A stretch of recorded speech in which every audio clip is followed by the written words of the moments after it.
Hello everyone, আসসালামু আলাইকুম।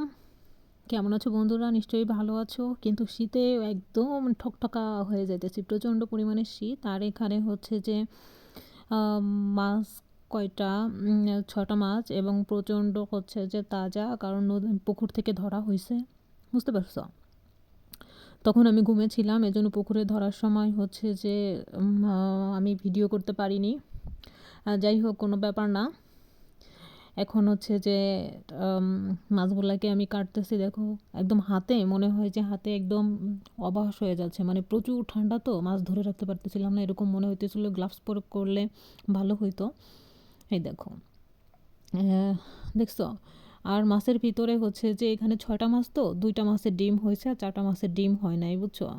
এই মাছের ডিম খাইতে আমার সব থেকে বেশি ভাল লাগে।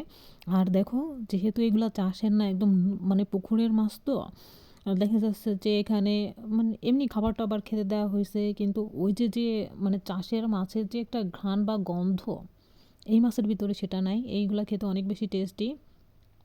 আর হচ্ছে যে এইটাই ডিম হয়েছে, বুঝছো। এটা কাটার সময় একটু ঝামেলা করছিল, হাত থেকে সুইটা গেছিল। অনেক বেশি সুন্দর দেখতে পাইছো, একদম ফ্রেশ টাটকা টাটকা মনে হইতেছিল না, কারণ তাজাই তো।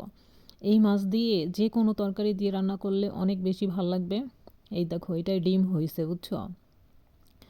এই মাছগুলো আমার সব থেকে, বাজার থেকেও যদি এই মাছ কেনা হয়, যে মাছের ডিম, কারণ আমি মাছ খেতে অত বেশি ভালোবাসি না, কিন্তু মাছের ডিম খেতে আমার অনেক বেশি ভালো লাগে। এই দেখো, এইগুলার আমি কোলবালিশ বলি, বুঝছো। এইগুলাকে কোলবালিশ বলি, অনেক বেশি সুন্দর। দেখো কি পরিমাণে ডিম হয়েছে, দেখছো ডিমগুলাকে। এই যে আমি বের করে নিলাম।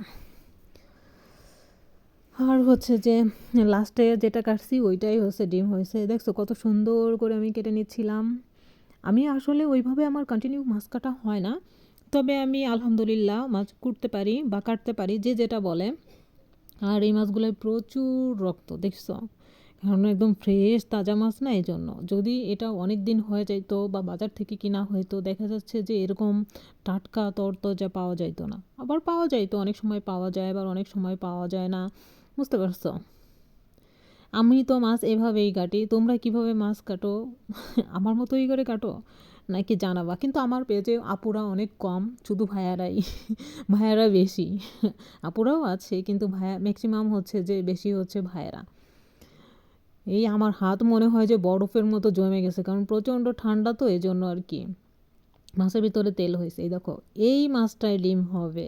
আমি তো ভাবতে আমার তো মন খারাপ হয়ে গেছিলো যে এতগুলা মাছ, তারপরে একটা মাছের ডিম হইতেছে না। কারণ ডিম হইলে আমি মহা খুশি, কারণ আমি তো মাছ খাই না। আর ওরা হচ্ছে যে পছন্দ করে যে ডিম না হোক মাছ হোক, ডিম মানে যে মাছের ডিম হয় ওইটা নাকি মজা লাগে না, কিন্তু আমার কাছে তো ওইটা না, ডিম হলেই ভালো লাগে। আর যে মাছের ডিম হয় না, ওই মাছটা খাইতে নাকি বেশি মজা লাগে, ওদের কাছে এটা মনে হয়, বুঝছো। এই দেখো, দেখতে পেয়েছি তোকে, দেখতে পেয়েছি হঠাৎ, তুই চাদরে মোড়ানো রাত। দেখছো কতগুলা ডিম বের করছি, এটাই আমার খুব আনন্দ আনন্দ লাগতেছে। তো এখন আমি মাছগুলাকে হচ্ছে পিস পিস করে নিব। পিস পিস করে এগুলাকে ধুয়ে টুয়ে ফ্রিজে রাখতে হবে, মানে যতটুকু যে কয় পিস রান্নার জন্য রাখবে সেই কয় পিস করে করে হচ্ছে প্যাকেটিং করে রাখবো, কারণ একসঙ্গে রাখলে হচ্ছে যে আবার কষ্ট করে করতে হয়, বুঝছো। এত কষ্ট কে করবে? একবারে প্রসেসিং করে রাখলে পরে শুধু রান্নার সময় বের করলেই হয়ে যাবে। রান্নার সময় তাও আরেকটা ধোয়া দিতে হয় মাছ, ঠিক আছে। আমরা তো রান্নার সময় আবার ধুই, এখন ধুয়ে রাখবো, রান্নার সময় আবার অনেক কয়বার ধুবো।